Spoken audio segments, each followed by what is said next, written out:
इस लेक्चर में हमें कूलम्स लॉ के बारे में डिस्कस करना है। कूलम्स लॉ दो चार्जेस के बीच में फोर्स निकालने का फॉर्मूला हमें देगा। To point charges exert force on each other given by Coulomb's law. तो अगर दो पॉइंट चार्जेस है Q1 और Q2, अगर इनके बीच की दूरी r है, we know that they will exert a force on each other, और जो फोर्स का मैग्नीट्यूड होगा that magnitude will be given by F is equal to K Q1 Q2 divide by r square, जहां पे K एक constant है जिसकी value होती है 9 इंटू 10 की power of 9 newton metre square पर coulomb square. The value of K is also given by 1 by 4 pi epsilon. Thus, we can write the Coulomb's law as F is equal to 1 by 4 pi epsilon naught, जहां पे 1 by 4 pi epsilon naught constant K है, into Q1 Q2 divided by R square. Epsilon naught is called as permittivity of free space, और epsilon naught की value we can find from this expression, and this will come out to be 8.85 into 10 की power minus 12 coulomb square Newton पर metre square. ये तो बात हो गई magnitude की। अगर हम बात करें डायरेक्शन की, the force acts along the line joining the two charges, तो इन दो पॉइंट चार्जेस को ज्वाइन करने वाली लाइन के अलोंग फोर्स लगेगा,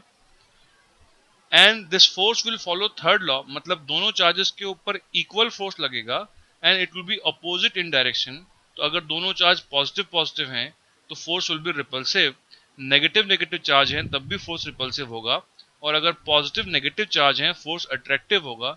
और ये फोर्स दोनों चार्जेस के ऊपर हमेशा अपोजिट डायरेक्शन में लगेगा और इक्वल इन मैग्नीट्यूड होगा। For example, if there are two point charges each of 1 coulomb are separated by 1 meter distance, what force will act between them? So from the Coulomb's law, the force will be equal to 9 into 10 की power 9 into 1 divided by 1 square, and that will be equal to 9 into 10 की power of 9 Newton. So एक coulomb charge और एक coulomb charge अगर 1 metre दूरी पे रखे हुए हैं, the force between them will be 9 billion Newton, which is a huge force. और अगर इसको कंपेयर करें ग्रेविटेशनल फोर्स से, gravitational force between two point masses was given by G m1 m2 divided by r square, और G की value 6.67 into 10 to power of minus 11 होती है। Therefore जो ग्रेविटेशनल फोर्स है is very small as compared to the electrostatic force. Next we will discuss the Coulomb's law in vector form. तो जो हमने अभी पढ़ा इसी को अगर मुझे वेक्टर फॉर्म में रिप्रेजेंट करना है, वी नो दैट कि दो चार्जेस अगर Q1 Q2 हैं, they will exert forces on each other, F और F, और ये फोर्सेस इक्वल इन मैग्नीट्यूड होंगे, अपोजिट इन डायरेक्शन होंगे, and will act along the line joining the two point charges. If we want to represent this law in vector form, जहां तक बात है magnitude की, the magnitude of the force will be given by K Q1 Q2 divided by R square, and the force will be along the line joining the two point charges. Direction along the line joining the two point charges, अगर मुझे इसको vector form में represent करना है, इन vector representation late us से ये point charge Q1 है जिसकी पोजीशन वेक्टर R1 दे रखी है, और ये पॉइंट चार्ज Q2 है जिसकी पोजीशन R2 दे रखी है। Let us say we want to find the force acting on the charge Q2 because of charge Q1. So we are interested to find the force F2 vector, which is the force acting on the charge Q2. Now, सबसे पहले हमें ये पता करना पड़ेगा कि charge Q1 और Q2 के बीच की दूरी कितनी है, and that will be represented by this vector R. तो R vector is the displacement vector between point 1 and 2, and इस triangle में R vector will be given by R2 vector minus R1 vector. तो R2 vector यहाँ से यहाँ है, second charge की position vector है,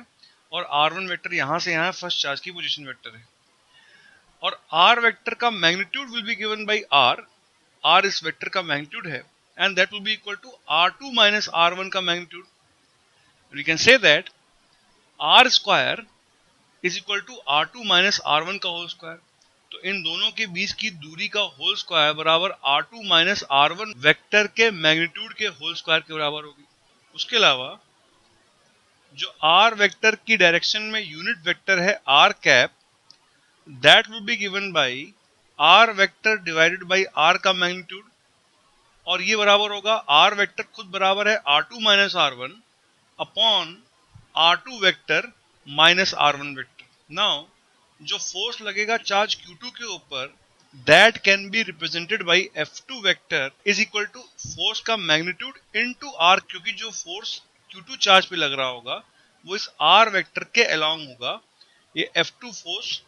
is in this direction, तो हमने क्या किया, इस डायरेक्शन में we have plotted a unit vector। किसी भी वेक्टर को we can represent as product of magnitude and the unit vector in this direction, और इस डायरेक्शन में unit vector is r cap. Force का जो मैग्नीट्यूड है वो k q1 q2 divide by r square के बराबर आया था, and therefore f2 vector is equal to k q1 q2 by r square into r cap, जहां r कैप इस फोर्स की डायरेक्शन में यूनिट वेक्टर है। This can be represented as k q1 q2 r cap upon r2 minus r1 vector का whole square, क्योंकि r vector का whole square we have seen from this equation it was equal to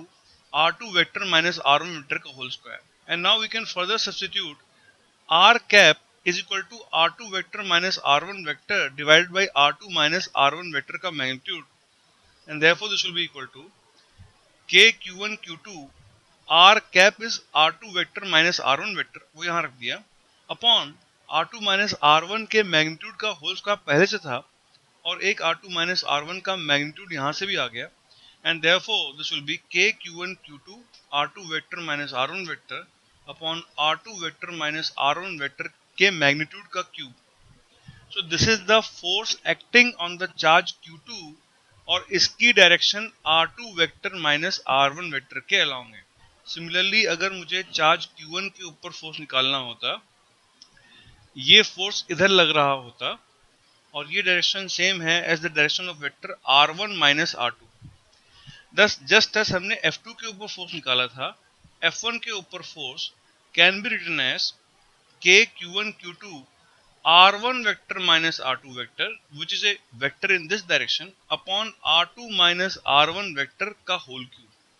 So this is the vector representation of the Coulombs law